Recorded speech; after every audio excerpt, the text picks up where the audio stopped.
What's up, everybody? Welcome into another episode of Vision Pros Live. Today, we're going to do a quick hit and an at bat with Dr. Alan Mueller, who's an expert on leadership. He's been in the game for several decades, and anybody who's been in the game for several decades has wisdom, but especially a doctor who's placed his heart and soul around the ideas of emotional intelligence, compassion, empathy. Wasn't one of the words he used, compassion wasn't, but I got to see that firsthand as I got to know him right before the show.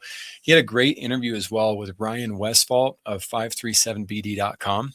Ryan and I are not currently working together, but he is an operations guru that I do recommend checking out if you're in the need for infrastructure and growth. And he brings a unique level of knowledge from his experience helping multi-billion-dollar companies with their operations. So definitely say hi to Ryan if you talk to him for me.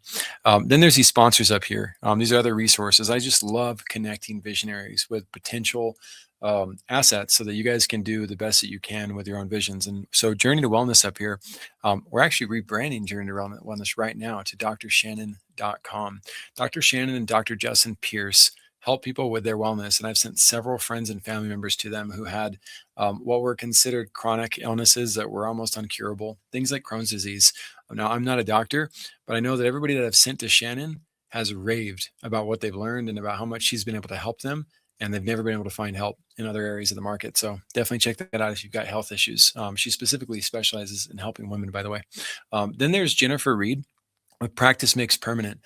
Jennifer Reed has worked at one of the most notorious companies in the world for a very long time. And she's a leader and she helps with emotional intelligence and spiritual intelligence. And she specifically helps corporations through facilitating workshops for that cultural development. What is that notorious company? The IRS. She's worked at the IRS for a very long time and helped the executives there. And so it's not her words. She didn't say it. I said it, by the way. But I think a lot of you understand that, wow, like how much emotional intelligence would it take and how much care and leadership would it take to actually make a positive difference in that massive government environment, and how much diplomacy skills would you have to be able to lead and guide executives there. And so she's been actually a joy to work with. I've worked with her now for about 4 months. And it has been awesome to see her unlock how to help brands with practice by leaning to practice and ultimately developing skills that will help them permanently improve their success. Another thing that's up here covered by the light a little bit, the Water Project. The Water Project is something that we support every month. And that what they do is they help remote villages in Africa gain access to clean water. And when I heard about that, I didn't really relate. I've never been thirsty in my life. And so when I started to look at the projects and see how they developed them and realized like, dang, my kids don't have to deal with this. I don't have to deal with this. I realized how neat it was that they show you when you contribute. If you pay even $10 for a project, you actually get told when the project gets completed, and you get to see the proof of it through the pictures that they take, and you get to learn more about the community. It's a really neat opportunity. So if you're inspired to help out with that, please do.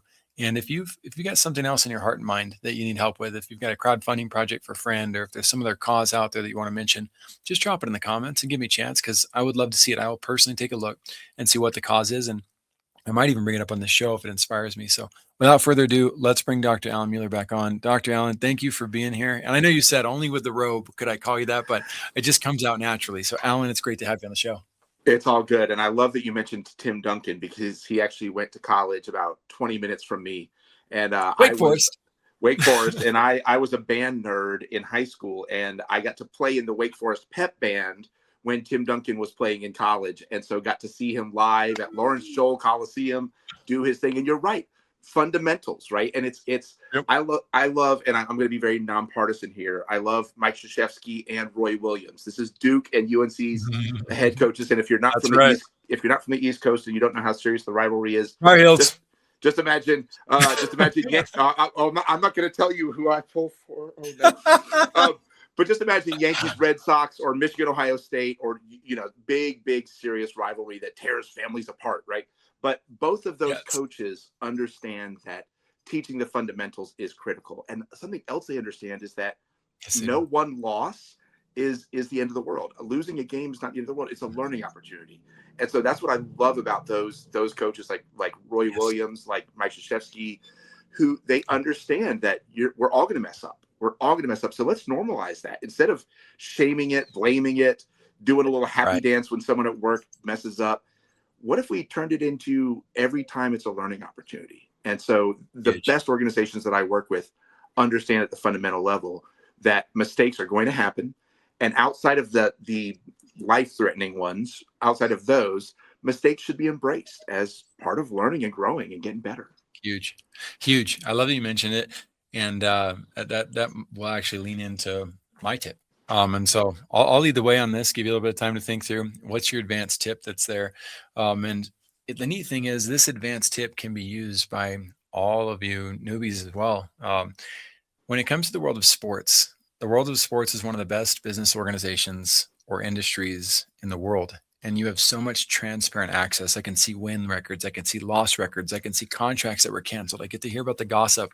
You can't see everything. I would love to be in a film session of an NBA team. That would be like the coolest thing ever, to see the conflict and see how passionate they are. But you mentioned Coach Mike Kay, and I remember seeing him in the Netflix documentary on the Redeem team, and him working with LeBron James and Carmelo and the rest of the athletes who were part of that process, and the team that did not win gold, and all the things you can learn there. And then JJ Redick, I absolutely love him as a coach. And what he's up to, and he went to Duke.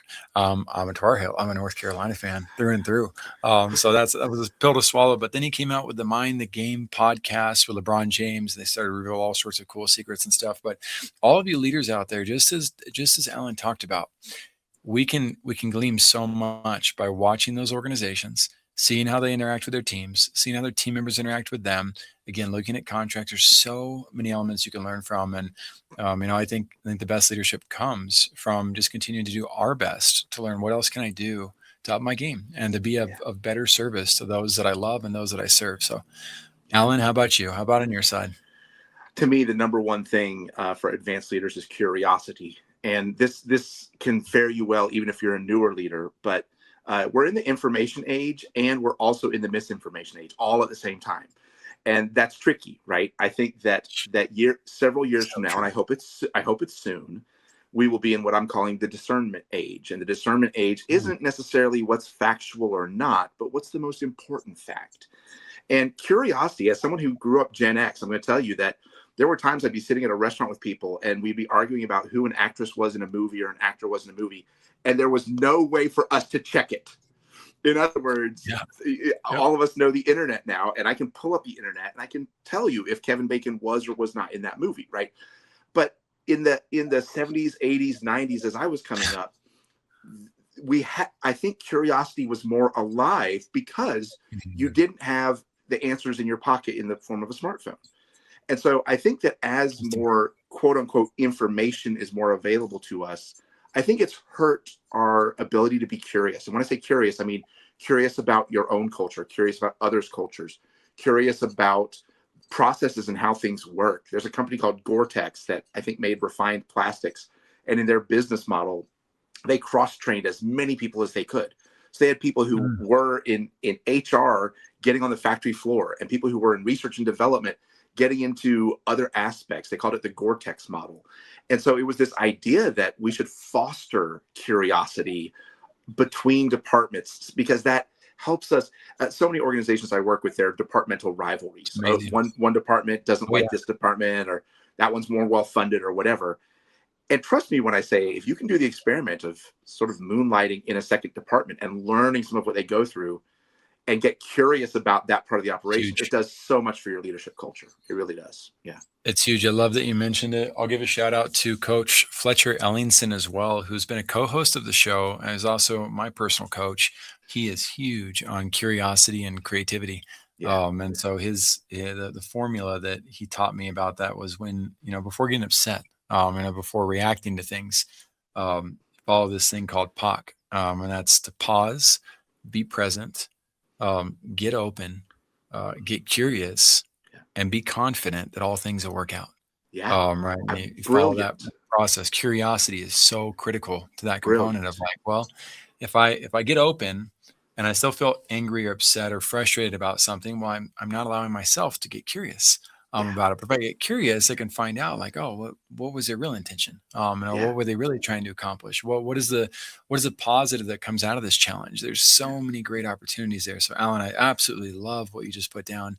Yeah. Vision Pros, those of you listening in, there were so many golden nuggets brought up in this.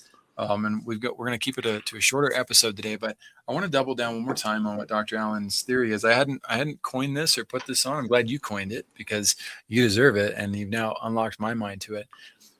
Yes, there is a filtration that's taking place. Kind of there's a transition that I think we're on the on the cusp of, and Mhm. that is that transition from information age to discernment age. And what a Yeah. positive way to look at what's Yeah. taking place right now. Mhm. I think that AI, at least in my experience, has restored a ton of my curiosity. And part of it is the development of the answers that it gives. Um, it's so easy to think outside the box now, and Yeah. to think in new ways. And so I see what you're getting at there. I'm going to leave some intrigue on that. If those of you are interested in finding out more about what Alan has to say about this, like me, then reach out to him, like I'm going to. Find out. We can't dissect all of the value that comes from any author, any leader in one session. And so the key for all of us is how do we build profound and transformational relationships with great leaders like Dr. Mueller. So thank you for being here. I'd love to ask you one last fortune cookie. If I'm this is your ready. last opportunity to speak to our audience, Dr. Mueller, what message would you have for the visionaries out there that are working on pulling their visions together? I would say number one, be patient with yourself and give yourself grace. If you're listening to this right now, we've all survived 2020. And so, if nothing else, that reminded me that everybody that you work with, everybody that's a potential client, a current client, everybody that works in your organization, they're traversing things. And give grace, friends, give grace and be Mm, patient. Be patient with others and yourself. I love it.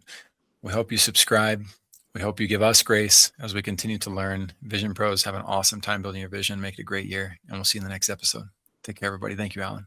Bye. Thank you for being here today. I'm really happy that you tuned in to Vision Pros Live. I'm looking forward to seeing your reactions as these episodes continue to move forward. This is going to get more and more fun. We'll have more and more engagement as well. We'll invite people to participate in the show. And thank you for giving us your time and attention. Have an excellent time building out your vision and becoming a Vision Pro yourself.